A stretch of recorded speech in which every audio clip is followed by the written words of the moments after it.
Bonjour à tous. Désolé d'avoir bousculé un peu l'agenda. Je devais faire partie du panel de 14h30 qui devait parler des défis du sous-secteur aval. Des défis du sous-secteur aval. Par contre, j'ai une contrainte, donc raison pour laquelle j'ai demandé à prendre la parole. Et d'autant plus que j'ai été interpellé pas mal de fois sur des questions, des interventions. Cela démontre encore une fois de tout l'intérêt que vous portez à la Société africaine de raffinage. Et je pense que c'est justifié à bien des égards. Parce que la Société africaine de raffinage, rappelez-vous, a été créée en 1961. À l'époque, on n'était pas producteur de pétrole et de gaz. Et je pense même qu'on est l'une des premières raffineries au niveau de la sous-région. Par contre, je devrais même dire malheureusement, force est de constater qu'on a été rattrapé par les voisins. Parce qu'aujourd'hui, nous sommes à 1,5 million de tonnes par an en termes de capacité, là où au niveau de la Société ivoirienne de raffinage, qui a pourtant appris de la SAR, nous avons formé les agents de la Société ivoirienne de raffinage. Aujourd'hui, ils sont autour de 4 millions de tonnes. C'est pour vous dire que malheureusement, il y a un gap à rattraper. Et le Congo va bientôt inaugurer sa deuxième raffinerie. Dangote, n'en parlons même pas. C'est pour vous dire qu'aussi, il y a l'environnement concurrentiel à prendre en compte.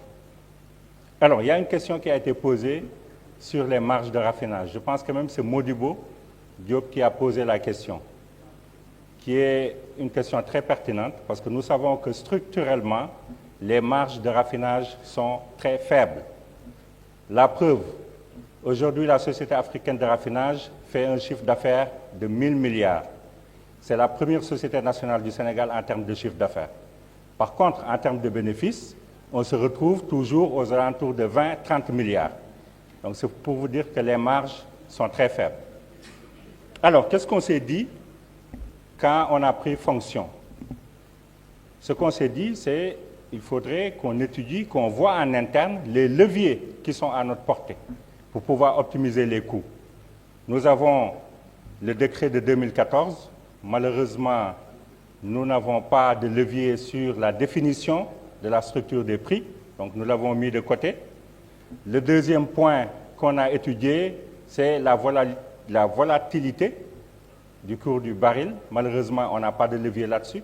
Par contre, tout ce qui est approvisionnement de produits pétroliers, parce que je rappelle, la SAR couvre 50% des besoins nationaux en matière de raffinage, et nous complétons par des activités d'importation à hauteur de 30%. Donc aujourd'hui, la SAR couvre 80% du marché. Donc sur l'activité de raffinage, ce qu'on s'est dit, c'est qu'il faudrait qu'on optimise les coûts en matière d'approvisionnement. Ce qu'on a trouvé sur place, malheureusement, c'est ce qu'on appelle le principe d'exclusivité en termes d'approvisionnement de produits pétroliers. En tout cas, c'est ce que j'ai trouvé sur place quand j'ai pris fonction. Mais depuis un certain temps, nous avons mis en avant le principe de libre accès à la commande publique. Aujourd'hui, systématiquement, pour les produits pétroliers, pour l'approvisionnement, on passe systématiquement par appel d'offres. Et la preuve, en 3 mois, nous avons économisé 9 milliards. Et nous allons communiquer là-dessus. Donc c'est pour vous dire que notre gouvernance est bâtie sur la transparence, sur les principes éthiques.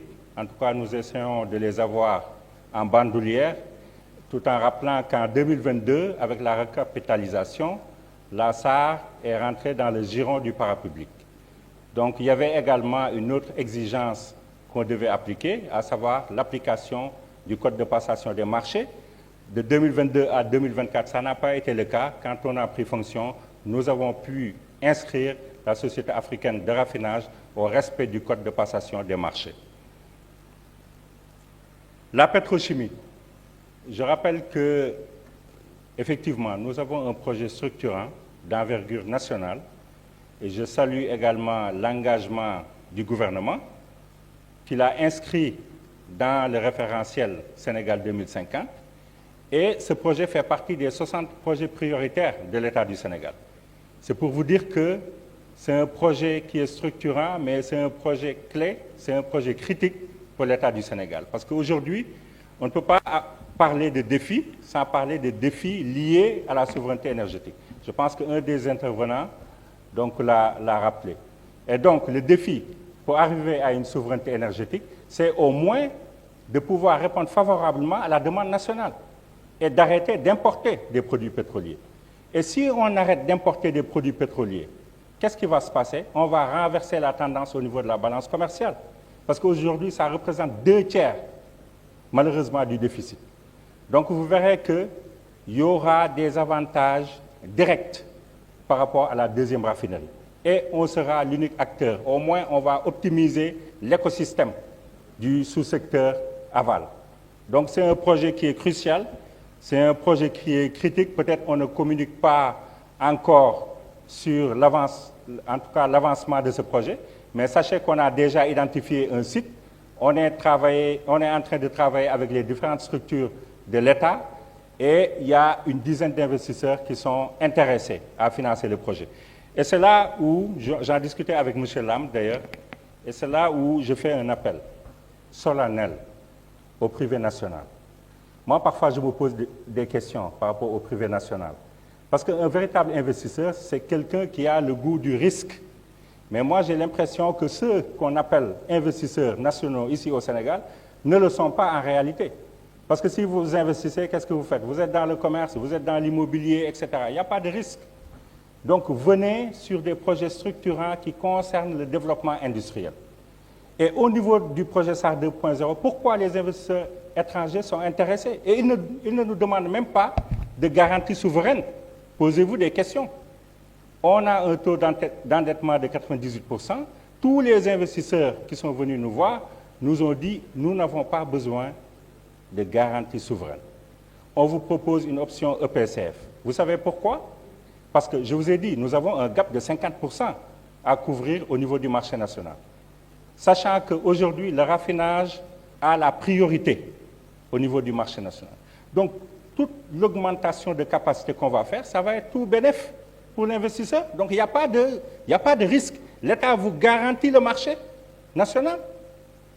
Donc, vous verrez que c'est un projet qui est très attractif. Mais au-delà du raffinage, parce que je vous ai dit, nous, on ne va pas se cantonner uniquement à l'activité de raffinage parce que les marges sont faibles. Mais il y a énormément de possibilités de produits dérivés avec l'activité de raffinage. Nous l'avons dit, le bitume. Le bitume, on en a besoin. On construit des routes pratiquement chaque année. Demain, la SAR pourrait produire du bitume que l'État pourrait utiliser. Donc, vous verrez qu'il y aura une optimisation au niveau des coûts. Mais au-delà du bitume, tout ce qui est polymère, tout ce qui est granulé plastique, là, ça pourra le faire. Avec le naphtha, on l'a naturellement avec le raffinage. Mais malheureusement, aujourd'hui, on ne l'utilise pas. On ne bénéficie pas des retombées du naphtha. Donc, vous verrez qu'il y a énormément de synergies qui sont possibles. On a même inscrit la production de soufre, parce qu'on a parlé de Sangomar. Sangomar est un peu soufré. Donc l'idée, c'est de pouvoir récupérer le soufre. Et une société comme les ICS ont besoin du soufre pour avoir de l'acide sulfurique. Donc vous verrez que, et d'ailleurs pour le fuel, c'est pareil. Aujourd'hui, on a du fuel lourd. Demain, si la SAR modernise son outil industriel, on pourra, à partir du fuel, tirer du gasoil. À partir du fuel, c'est possible. Et ensuite, qu'est-ce qu'on va obtenir? On va obtenir du coke. Et le coke, les cimenteries en ont besoin. Donc vous verrez que le marché est déjà là. Les granulés plastiques, on a des industriels qui sont là, dans la plasturgie, qui importent aujourd'hui les granulés plastiques et il y va même de leur compétitivité. Et demain, si la SAR produit des granulés plastiques, ça améliore la compétitivité. Donc vous verrez que les imbrications positives sont énormes. Et l'idée, c'est vraiment de pouvoir, en tout cas, les mettre dans le scope du projet. Et le gouvernement est tout à fait aligné par rapport à cet aspect. Alors, il y a beaucoup de défis.